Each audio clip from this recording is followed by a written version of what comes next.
first thing we're gonna do once we open up the frunk is we're gonna get mad at this battery cover, because I'm pretty sure every single Gallardo owner, this is broken. So I almost want to throw it away, but anyway, this can get out of the way because it never holds on. First thing we're gonna do is take off these 4 bolts, and these are a T30 socket, so we'll get to it.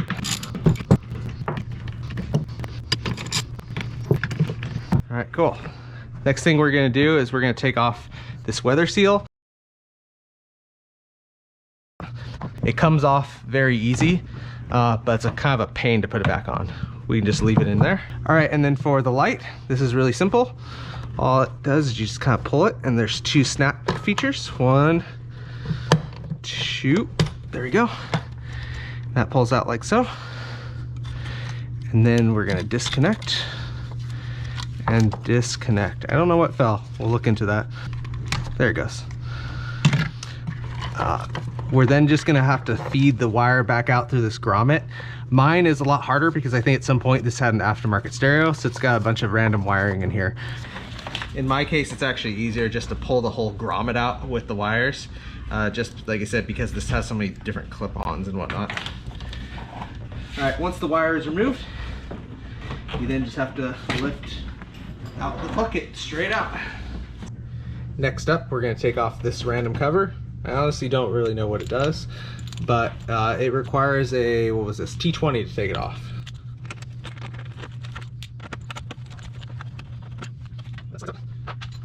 After that, we're gonna take off the terminals. This is a 10mm socket.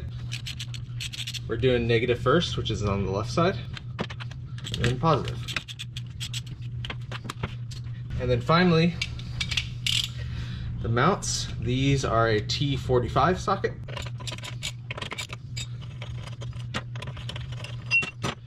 And now we get to see how much this stock battery weighs. Oh man, yep, already cutting my hands. Watch out for this hose clamp. Yeah, already cut my finger. Anyway, usually I'm wearing gloves, but just forgot to put them on. Kind of just shimmy this out, get the handles up. Oh yeah, that's a heavy one. Oh. And then anytime when removing stuff, if it's dirty underneath, I like to give it a nice little clean. Let's get these rocks out of here.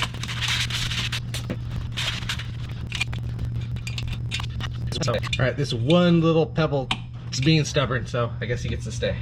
One of my favorite rules to go by is that when something breaks, that's a great excuse to actually upgrade the car rather than just throwing away a part that still works perfectly fine. So battery is dead, and in its place, we get this special thing.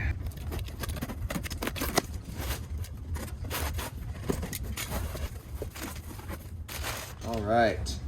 So what we have here is a replacement battery from Antigravity battery. This is the first time me running one of their batteries, and I got all the accessories to go with it. So we have the charger, quick disconnect, the battery tracker, and finally we have the actual battery.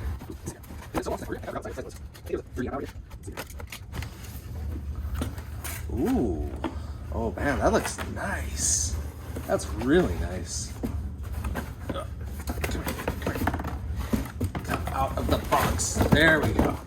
Yeah, this is really nice.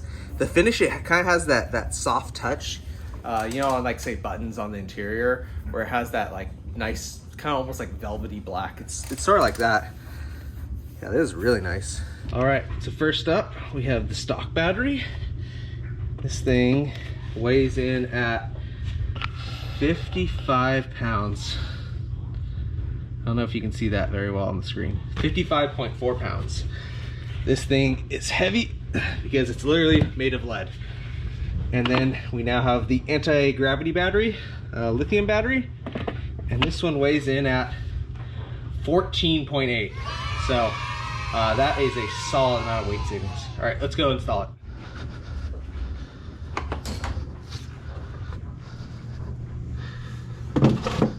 All right, now that we have the battery roughly back in place, we're gonna take off the protective caps,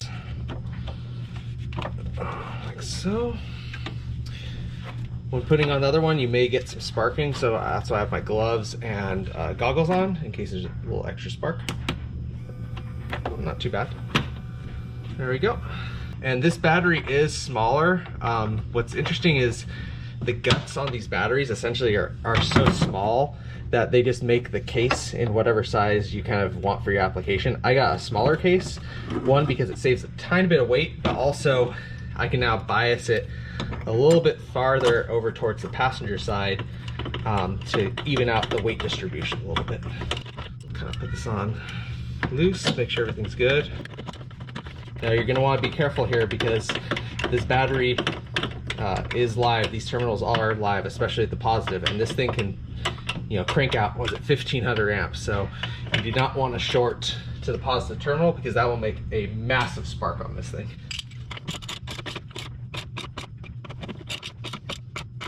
All right, good, that's mounted up. Yep, that's good.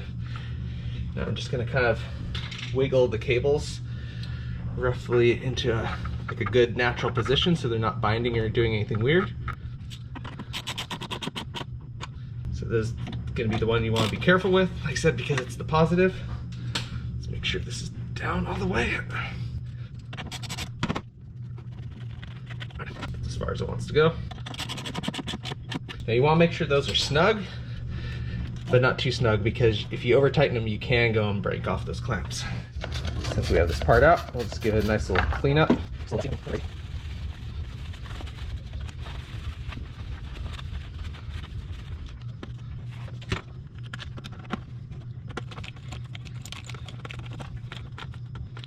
Now I think there actually is a second screw point, but the car didn't have a second screw on it, so it only gets one.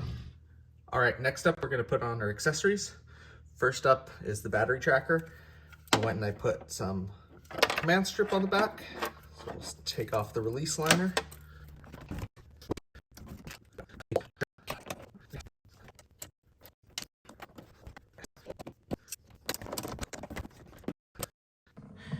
All right, now it's just a matter of dropping the front tray back in. And sometimes you might have to wiggle things around a little. All right, there we go. And then you're gonna wanna feed your wire back through. All right, and now we reconnect the light. Hook in on the bottom first, and then it snaps back in. All right, next up, we're gonna put the 4 bolts back in.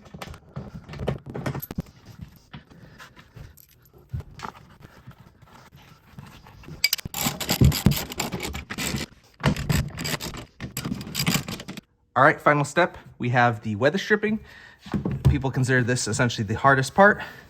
I don't have a good strategy, honestly. I've only done it a few times, but just kind of, you know, put it on, work your way around the edges, and it doesn't seem to be too bad. Sometimes you'll end up with extra, sometimes you'll end up short. You may just have to do this a few times, but honestly, isn't too bad. And then for charging, we don't need the alligator clips anymore. So we unplug that and to charge. And that's it. All right, so what you're gonna do, put the key in the ignition. We're gonna turn it into the on position. And then we're gonna hold down the unlock for 2 seconds. And now the car unlocks. To cycle the window, you're gonna go and roll down the window all the way, hold it for 10 seconds, and then you'll roll it up and also hold it for 10 seconds. And that will reset the positioning so it can roll up and down. Once you turn the radio back on, you're going to be prompted with a screen to enter the radio pin.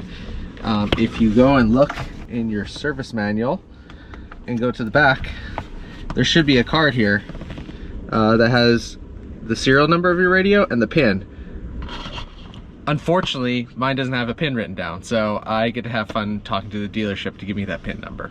But hopefully yours is written down and then you just enter it. After some scouring on the forums, I tried the pin number 0000. That did not work, but I think I have acquired the right pin, so I just entered it, and let's see, am I locked out or is it gonna work?